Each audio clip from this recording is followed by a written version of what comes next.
First కుస్తీ పోటీల్లో గీత ఓడిపోవడంతో తను ఇంకో కుస్తీ పోటీల్లో పార్టిసిపేట్ చేస్తానని చెప్పడంతో నాన్న ఆమెని వేరే కుస్తీ పోటీలకి తీసుకుని వెళ్తాడు. ఆ తర్వాత నుంచి గీత ఒక్కొక్క ప్లేయర్ని గ్రౌండ్లో నుంచి బయటకి విసిరేస్తూ ఉంటుంది.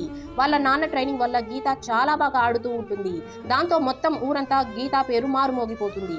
మెల్లిమెల్లిగా బబిత కూడా కుస్తీ పోటీల్లో ఆడి అందరినీ ఓడించేస్తూ ఉంటుంది.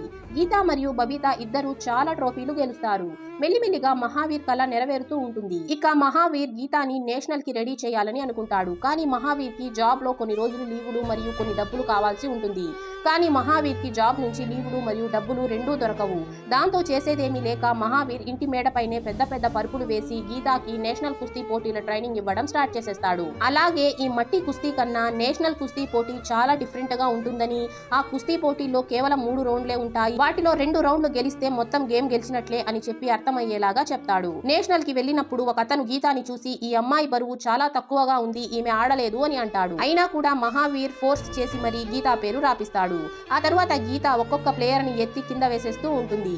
ఈ విధంగా గీత జూనియర్ రెస్లింగ్ నేషనల్ ఛాంపియన్ అయిపోతుంది. ఆ తర్వాత ఏమవుతుందో తెలుసుకోవడానికి పార్ట్ 8 అని కామెంట్ చేసేయండి.